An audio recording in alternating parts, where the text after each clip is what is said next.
Sport Santé vous est présenté par l'Hôpital de la Tour. Votre santé, notre passion.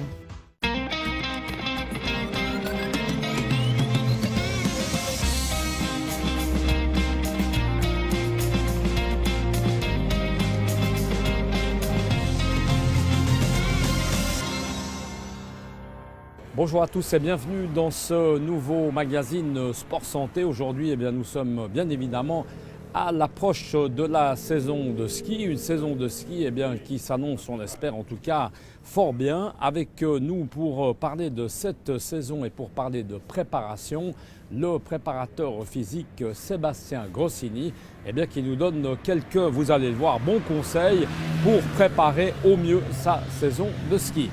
C'est vrai que la journée de ski, on a en général tendance à oublier l'échauffement. Surtout en début de saison, on est tous très excités de mettre les skis au pied.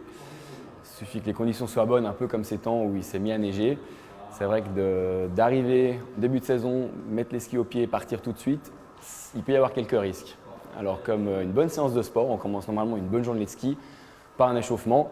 On n'a pas de vélo sur une piste de ski, mais il y a énormément de moyens de s'échauffer à ski, ne serait-ce que de piétiner sur place, d'organiser des jeux avec des enfants. Ça peut être un super bon moyen de s'échauffer. On arrive à limiter, j'ai envie de dire, des dégâts pour sa saison de ski? Oui, ça c'est sûr. Le fait d'avoir travaillé en amont de la saison de ski, ça évite les blessures, ça c'est indéniable.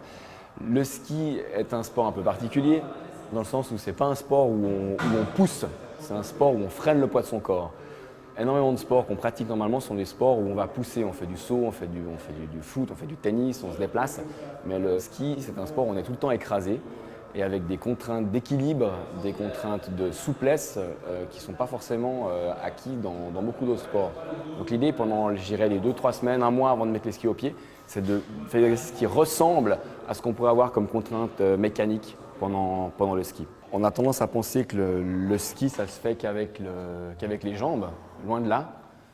Effectivement, on porte le poids de son corps avec les jambes, mais tout ce qui est changement de direction, tout le travail d'appui va dépendre de où se trouvent nos épaules, où se trouve notre bassin. Et contrairement à ce qu'on croit, les bras sont loin d'être inutiles dans la pratique du ski. Ici, l'idée du rameur, c'est à la fois travailler le haut du corps et le bas du corps, le cardio. Il y a beaucoup de mots type lumbago qui viennent d'un mauvais échauffement du haut du corps, alors qu'on n'y pense pas. On pense qu'on skie avec ses jambes, mais on va guider ses skis aussi avec le haut du corps. On a 4 gros facteurs dans la préparation physique du ski. On a la force, l'équilibre et la proprioception, l'endurance et après tout ce qui est stretching. Je dirais que c'est vraiment les 4 points à travailler pour passer une saison de ski en pleine santé et sans risque de se faire mal. Comme je le disais tout à l'heure, le ski est un sport où on freine le poids de son corps. Donc avec Alex, on va travailler ça sur la presse. On va commencer par tendre les jambes.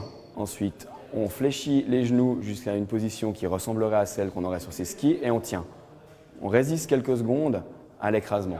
C'est ce qui se passerait à peu près quand on est en train de faire un virage à une vitesse relativement élevée à ski. Et qu'est-ce qui se passe souvent à la fin d'un virage? On en enchaîne plusieurs de suite. Et après une dizaine de secondes, on va partir dans un mouvement plutôt explosif de ski. Allez, 1, en freinant tout le temps le poids du corps. Encore un, et stop. Et on relâche. C'est quelque chose qui est tout à fait faisable à la maison, dans son salon, bêtement, en résistant en position de chaise et après en faisant quelques sauts suivis du mouvement isométrique en position de chaise. En parallèle de ce qu'on a vu avec la presse, un outil tout simple que beaucoup de gens ont chez eux, un escalier. Donc on va pouvoir retrouver la même qualité, la même mécanique de mouvement à faire dans un escalier. On va se mettre en position plus ou moins de chousse et tu vas descendre chaque marche en freinant le poids de ton corps, sans te redresser complètement. Voilà.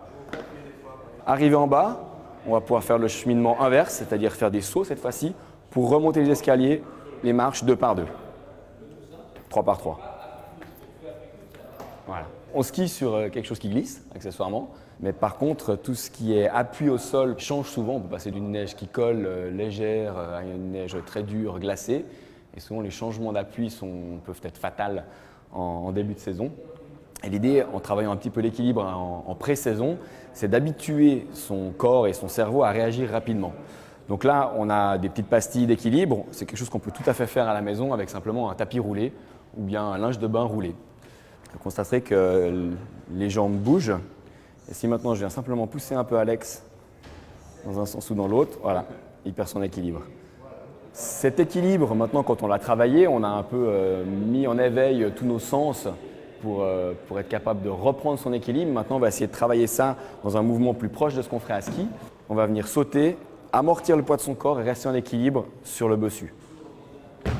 Voilà. Et on tient quelques secondes. Alors de nouveau, un facteur important pour la pratique du ski, ça va être dissocier le haut du corps du bas du corps.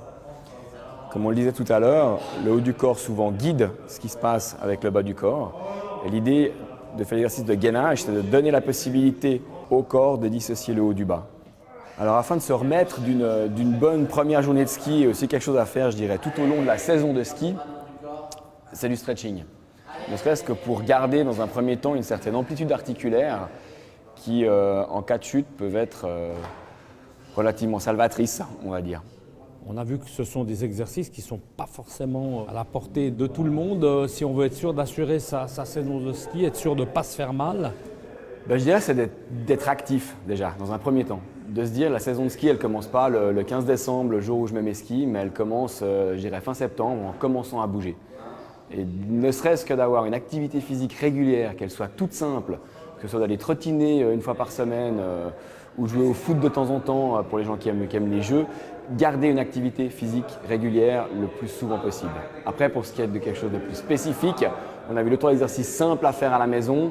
Il y a du très compliqué, mais avec quelque chose de très très simple, on arrive à assurer, ou en tout cas à limiter au maximum le risque de blessure. Mais c'est vrai que de toute façon, perdre un peu de poids, rester actif, ça reste les clés d'une saison de ski en bonne santé, je dirais.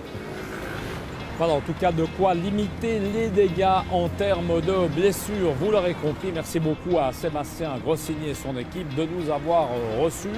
On se retrouve le mois prochain pour parler sport et santé. À bientôt. Ciao!